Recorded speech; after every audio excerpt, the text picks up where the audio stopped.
So, eto na nga mga sangkay, ang Malacanang nagsalita na sa sinasabing nahuli na po si Bato, mga sangkay, at itinatago lang daw po.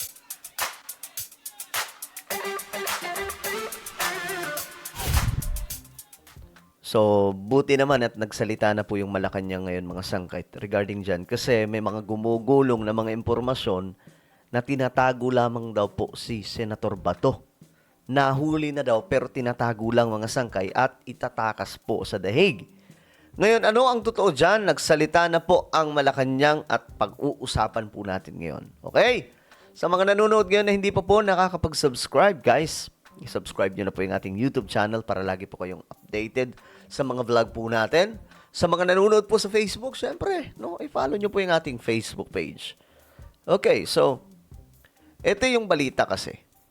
Tinanong ito mga sangkay sa Malacanang. So, alamin po natin. Maganda yung magkakaliwanagan tayo kasi,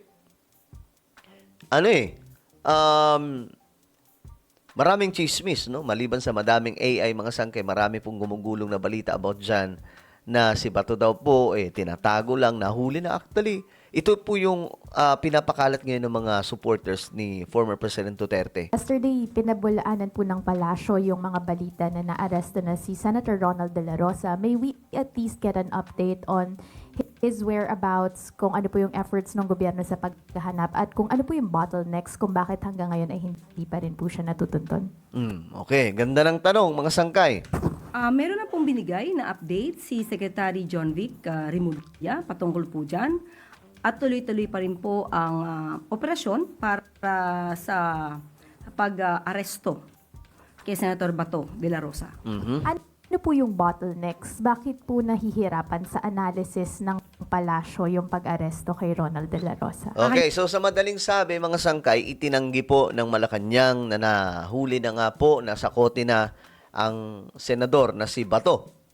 So sa madaling sabi, hindi totoo mga sangkay. Yung umuugong kumakalat na balita. May isa pa nga pong chismis mga sangkay na si former President Duterte daw po ay wala na daw po mga sangkay, pumanaw na. But again, mga mga chismis po yan mga sangkay na hindi po natin alam kung gaano katotoo. Pero ito pong kay Senator Bato, kumalat po ito, ang dami pong nag-upload mga sangkay ng napakaraming mga video regarding po sa sinasabing pagka-aresto daw po ni Senator Bato doon po sa Davao City. Ang pagkakaalam ko, mga sangkay, sa isang hotel pa raw. And I don't know kung gaano totoo yun. Hayaan po natin ang DOJ at ang DILG na siyang sumagot po dyan dahil sila po ang nakakaalam kung anong operasyon ang kinakailangan para po mabilis na maaresto si Senator Bato de la Rosa.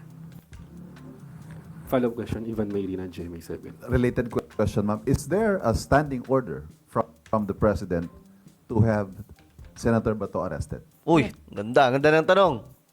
Kumbaga, may direkta bang order mula po kay Presidente BBM na hulihin po si Bato? Still, there is. Okay. Yes, Ayun, yes. still, there is. Thank you. Another follow-up, Harley Balbuena, IBC 13.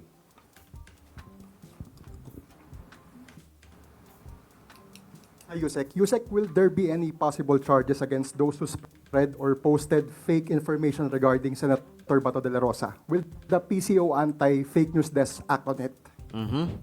Nakausap po natin mismo sa Secretary Dave Gomez at ipinag-utos na rin po niya sa Anti-Fake News Desk natin na tignan lahat ang nagpapakalat ng mga fake news katulad ng nangyari dito sa di umanong pagpapaaresto kay Senator Bato de la Rosa.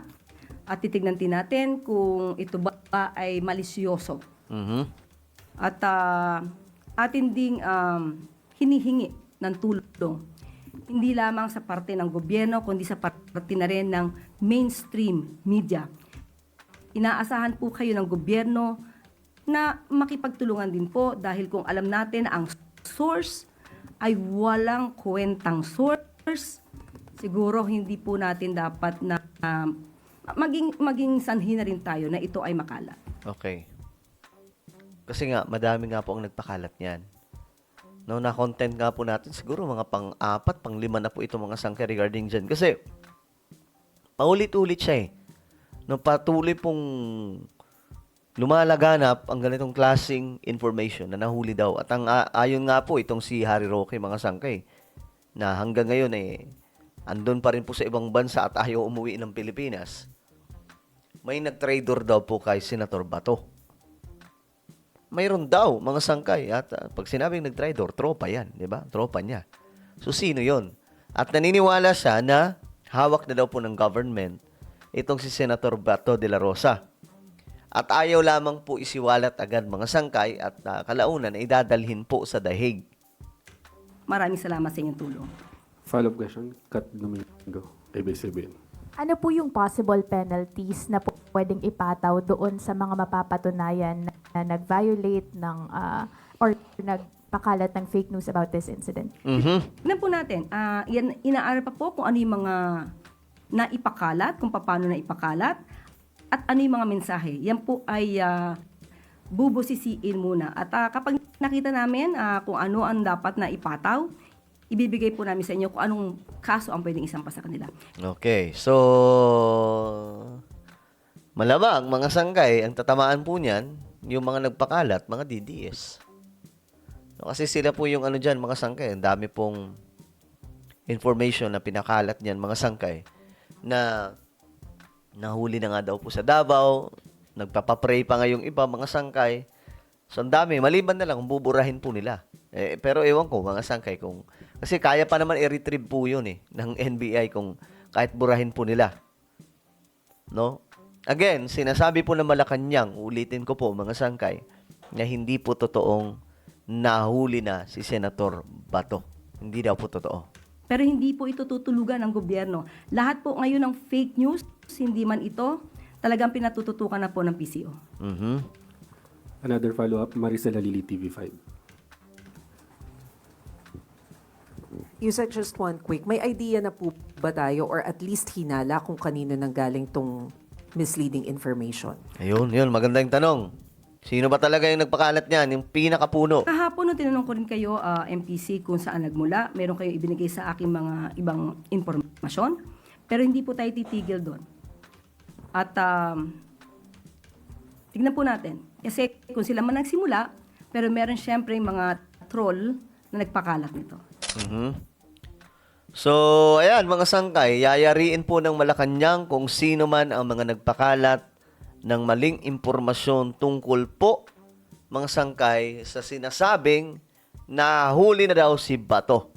Again, itinanggi po ng Malacanang yung mga sinasabi na nahawak na daw po nila si Senator Bato. Hindi daw po totoo. So ano po ang inyong opinion? Comment down below. Meron tayong YouTube channel. Ito po ay Sangkay Revelation. Hanapin niyo po ito sa YouTube. Kapag nakita niyo na, i-click niyo po yung subscribe, i-click ang bell, at i-click niyo po yung all. Ako na po ay magpapaalam. Mag-iingat pong lahat. God bless everyone.